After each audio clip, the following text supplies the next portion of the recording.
Hello, and welcome to another Wolfram Tech Talk. I'm Arben Galzici, a content developer and instructor with the Wolfram U team, and today I'll be talking to our development manager, Bob Sandheinrich, who will tell us a bit about the upcoming Paclet Repository. Bob? Hi. Thanks, Arben. Thanks for the chance. Yeah, the Paclet Repository is new upcoming feature, product that we're making here at Wolfram to let people distribute entire packages of Wolfram Language technology. Oh, so they can distribute, a large group of functions instead of just one function, like in the function repository? Yeah, that's a typical use case. Yeah, so it's very common that you'll have a whole family of functions or tools or code that is interdependent and works together. But it can be more than functions too. So you can have style sheets and palettes and external libraries and service connections and device connections. And basically you can extend Wolfram language environments in almost any way. You can add menu items and all sorts of stuff. And it's so it's a lot bigger in scope what you can do with a Paclet than a function. The function repository, which has to sort of stand alone and work independently and kind of do one thing, take inputs, give outputs. So this is a much larger object that we're distributing here. Oh, I see. So style sheets I hadn't thought of in that context before. That kind of makes sense. And you said you can even add menu items? Right. Yeah. You can extend front end options with Paclet, and they'll be persistent and change. Customize your environment. Okay, I might have to look into this myself. Yeah, you definitely should. Some of the things takes a little bit of inside knowledge or exploring the deep documentation that you might find online to figure out how to do it. But the Paclet is the best tool for implementing that, and especially for distributing it. I see. Okay. And I believe that you have a bit of a presentation about these things. I do. You can go through some of the information about Paclets in the Paclet repository. Yes. Let me go ahead and share that. Right. So this is my talk about the Paclet repository. I'm going to talk a little bit about what Paclets are, and then we'll talk more about the repository. Okay. Paclets, like we just said, are extensions and customizations of Wolfram Language. The very common use, probably the most common use, is just a way to package together Wolfram Language code, functions, symbols, objects. Right. I think I've seen some for like general relativity calculations or Feynman diagrams and things like that. Right. Yes. So a lot of like niche areas that haven't been incorporated into the Wolfram Language proper. People have written Paclets for that are either that are maybe available somewhere, which is actually something I talk about later. But you can do more than just top level code. You can add libraries, whether they're C libraries or other external libraries. You can, like I said earlier, do style sheets and palettes. And another thing that's great is you can, with your Wolfram Language code, with the functions that you write, you can create documentation. Because just having a raw code file, it might be able to accomplish kind of what you want. You can send your code to someone, they can use it. But documentation is huge. It's essential for distributing code that, it can contain documentation. So Paclet also allows that. Yeah, that's something I definitely use every day with the standard language, and certainly even with function repository functions. It's really useful to have the documentation available. Yeah, it's a difference maker for the Wolfram language over other languages out there that just have better, fuller documentation and usable documentation. Right. So how are Paclets used? So for a long time we've had what we call the Paclet Manager, which is a set of functions in the Wolfram language for managing Paclets, but it hasn't been documented until pretty recently, just about a version ago, in version 12, is when some of the Paclet management tools got documented. And so Paclet object is kind of a primary thing here. It's symbolic representation of a Paclet. So this one is cloud object. It contains all the code for interfacing with cloud from Wolfram Language, whether you're on desktop or in cloud itself. I see, and that's loaded the first time you try and do anything with clouds? Yes. Or with cloud-related objects? Yeah, so people have been using the code from this Paclet without realizing it for several versions. The Paclet it exists on their machine, and they do some cloud operation like cloud deploy or cloud put, and it loads this Paclet and the functions in it.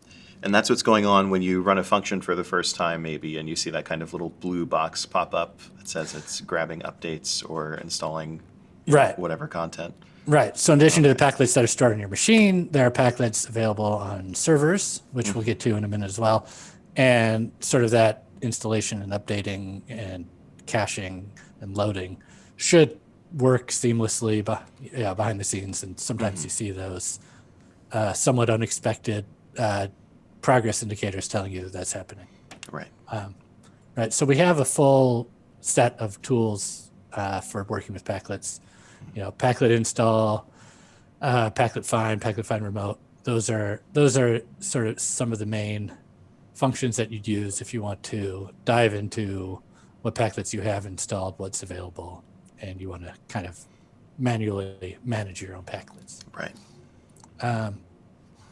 Right. So usually, in most cases, if you want a Paclet, if you find a Paclet and you want it, and it's not already installed on your machine, all you really ever need to do is Paclet install.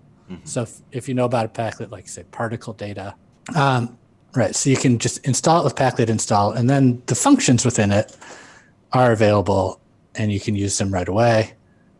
This one is pulling in data from some server about particles, and then if you like the Paclet and you want to use it, you just keep using it forever. You never need to do anything again. If you've experimented with it and it's not what you want, and you need to save hard drive space or something, you can always uninstall it with Paclet uninstall. And I assume that it's coincidental that the name of the Paclet and the name of the function that's being used from the Paclet here are identical. Yes, that's coincidental. I mean, it's not rare, but that's not necessary. Okay. I'm sure that particle data also has other functions, not named particle data. All right. So where do Paclets come from? So primarily, historically, Paclets have come from the Wolfram Paclet server, which is pacletserver.wolfram.com. Not a URL because there's no reason to visit it in a browser. Well, there's a URL, not a link, because there's no reason to visit it in a browser. It's just a server that stores Paclets and has an index that Wolfram Language knows how to use, and the Wolfram Language can go there and see what Paclets are available, what versions there are, if there's updates, all the things, and it all happens behind the scenes.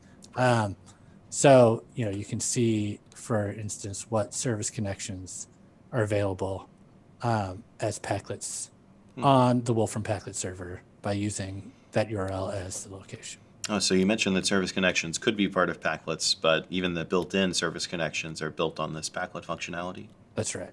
That's right. Most of them are. I think there's a few of the very early ones are not. As happens, Yeah. And then, so that's 99% of all Paclets that anyone has ever used have either been included in the installation of Mathematica, or they've been downloaded from this Paclet server. There are a few other Paclet sites in the world that people have sort of reverse engineered ours and figured out how to make them. This is one. I don't mind showing it here. This has nothing to do with Wolfram research, but other people have figured out how to make Paclet sites. But we love our dedicated users. Exactly. Also, when you can use the Paclet tools, like we just looked at that guide page with Paclet Find and Paclet Find Remote. There's one there called Paclet that just takes your Paclet and creates a .paclet file, which is something like a zip file. And so you can do that, and you can email it around. You can post it on your website, and people are free to grab it and install it. I wouldn't recommend it unless you really trust the source and you know that it's a good Paclet. But there have been other ways for people to share things. So, so that's sort of explains why we need a Paclet repository, because if you had a great set of tools in Wolfram Language and you wanted to share it with the world, you didn't have very many good options. You could either get a job at Wolfram and ask us to put it on the Paclet server.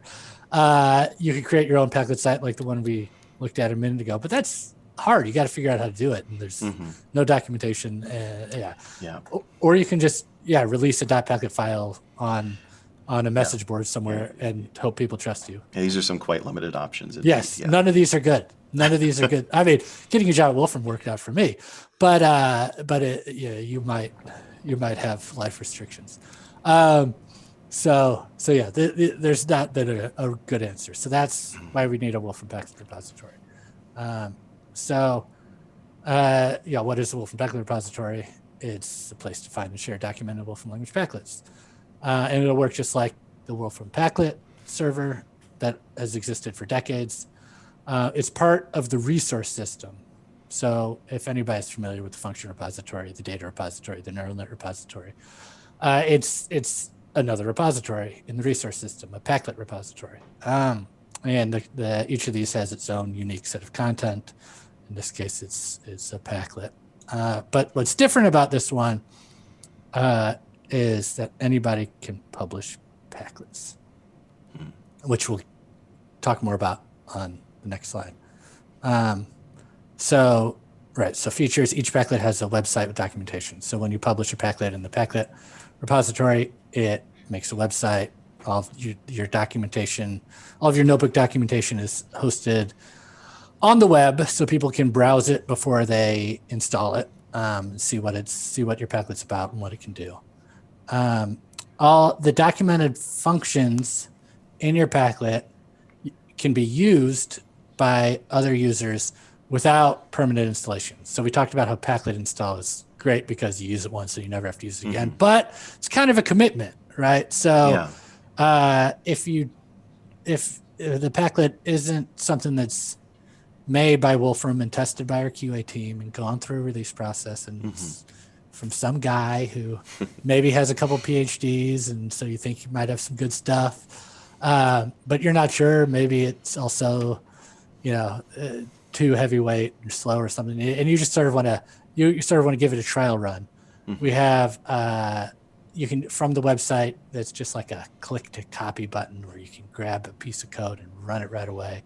And okay, so you can just pull out some of the you can grab some of the definitions out from the Paclet without committing to installing the whole thing. It'll download it and sort of run it in like a temporary location, and in your next kernel session it won't be there unless you take the next step to install it. And Paclets are published under a publisher ID. So unlike the other repositories where everything kind of lives in a global namespace, the function birdsay is just named birdsay in the function repository. It's not named Rick birdsay because Rick made it. But in the Paclet repository, if he made a Paclet called bird talk and more, it would be called Rick bird talk and more, because these are self-published and there's not that step of review and curation and consistency. So basically, publishers are, which could be thought of as developers, are given the power to publish their own work, and so in order to make that work, everything needs to be prefixed with this publisher ID. Right, and so that's true for the Paclet names and symbol context, I can see. And is that true as well for all of the actual Wolfram language symbols that might be associated with that Paclet, or are those free to just have kind of standard names? That is true for those too. By convention, at the very least. We want the symbols that are exported from these Paclets to live in your publisher ID context. Okay. Right. And then a big feature that we have is the definition notebook. So if you've submitted anything to the function repository or the data repository, you've used a definition notebook that lets you compile all the metadata and the content and sort of validate it and test it before you submit it. And we're going to have a similar definition notebook for Paclets here. Right. So one thing, a common question might be, what are the differences between Paclet and function repository? We talked about this right at the beginning. Paclets are bigger and more complex. And then what we just talked about, Paclet repository does not have reviewers. Right. You push the button on your notebook. It takes a little bit of chugging on the server, but in 5 minutes it's live, and there were no humans employed by Wolfram Research that had to approve it. And then there's this namespace thing that we talked about where you have a publisher ID. Okay, so this is a really quick way to get out, a lot of functionality to people who might be interested in using it. Yes, okay. That's true. Yes. Right. So then, can I see a demo? Yes. The answer is yes. So this is, you can try to go to this URL yourself, but most people, you're going to get an unauthorized error at the moment, but it's coming soon. So this is a preview, never before seen publicly. So this probably looks something like the function repository to most people if they're familiar with it. We have these in categories. It's a fluid category situation where right now we're using the same categories that you see on reference.wolfram.com, but that might not be right. We might adjust these. So if we look at sort of some of the examples that are here now, you can see each Paclet is here, and you can see this publisher prefix. Well, here, I'll just go back to that page. So you can see each one has this publisher prefix. So Bob, that's one that I made. And then, us as a company, we're publishing some content through the Paclet repository. So we have a Wolfram, which is probably a good one to trust. Seems reasonable. My colleague Connor has his own publisher ID where he's published some of his own work. So if we look at one of these, you can see we have like this landing page where it kind of tells you a description of it. You can go into sort of a more detailed bulleted list with tables. And there's a main guide page where it kind of lists all the functions, all the symbols, and then examples. And so what I said earlier about, you can immediately test these out. If I take this and I go back and I make a new notebook, which is coming in a full screen. All right. You can run it. And do you want to increase the magnification there as well? Sure. That's a great idea. Right. So you can run it. You can run it here and it'll work immediately. So this, the developer of this Paclet might have some minor bug to consider, but you can see it works right away. But it's not persistently installed forever. Okay. So anybody can kind of use this stuff. Right, and that's very cool, that specific example, because of course if you're using two different random functions, it's checking for equivalence between them. So if you evaluated them, you would get different random numbers, but there it's just checking for the code equivalence, and that got true. So nice. This is a neat feature we've had sort of behind the scenes on some of our projects for a while that we're going to expose to the Paclet repository. Looking forward to that. Yeah. Right. So how do you publish a Paclet in Paclet repository? In the coming weeks when it becomes available, at least as a beta. Well, you need to have version 13, which is also not released, but will be available as a beta. You need to have a publisher ID, which anybody can get. You can get it through the function or data repository right now. It's the same publisher ID. So if you can publish to those, if you can submit to those, then you'll be able to publish to the Paclet repository. And then you need a Paclet. And how to develop a Paclet is way beyond the scope of this chat right now. But there is a lot more documentation and workflows and tools to help you create Paclets coming out with this in version 13. So yeah, you'll end up with a directory layout that looks something like this. Typically you have like a kernel directory and a documentation directory, and you have a Paclet info file, and so Paclets are developed as directories, and then you can create a definition notebook, which I've talked about a few times. You browse, you go to that directory where you have your Paclet, you say okay, and it generates one of these guys. So this might look familiar to people who have developed function resources, but this is for Paclets, and it has sort of a file browser, and you can add metadata. You can give it all the stuff that we saw on the website, examples. You can tell it what categories it should be in. You can tell it where your Paclet will work is an important feature. Some Paclets might not work on Windows, or so on and so forth. And then you can build a Paclet. You can check it with all sorts of validation tools that will mark it up if there's issues. And you'll be able to deploy it to your cloud account, which is completely different than publishing the repository. That's absolutely no control. We won't even have a way to take it down if we wanted to, no matter what you put up there. And then you can publish it in the repository. Right. I was just about to ask about the cloud deployment based on that option at the bottom that specify, does this work locally, does this work on the cloud? So if you have some Paclet via the Paclet repository and you're in a cloud notebook, can you just install that via a cloud notebook, or do you need to deploy it first and then you can use it in the cloud notebook? If it's from the repository, you should just be able to use it in a cloud notebook. Yes, as long as the Paclet itself works in cloud. That temporary use case where you can use it without installing it might not initially work within cloud, but the installation will. So we'll see. That's something that's currently being investigated and developed. So that's my talk. Okay, well, thank you so much, Bob, for telling us a bit about the Paclet repository there. I'm really looking forward to the release of this functionality. I think it'll be quite useful for a lot of people.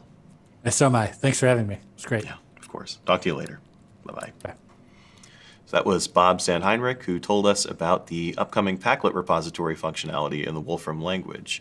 Stay tuned for more tech talks, where we'll be covering everything from COVID analysis to cryptography to blockchain. And a special note regarding Wolfram U content development, the example that Bob showed there about code equivalence will be very useful to folks who are looking to design courses. So I look forward, in particular for us Wolfram U people, to the release of that functionality. Thanks, and we'll see you in the next Tech Talk.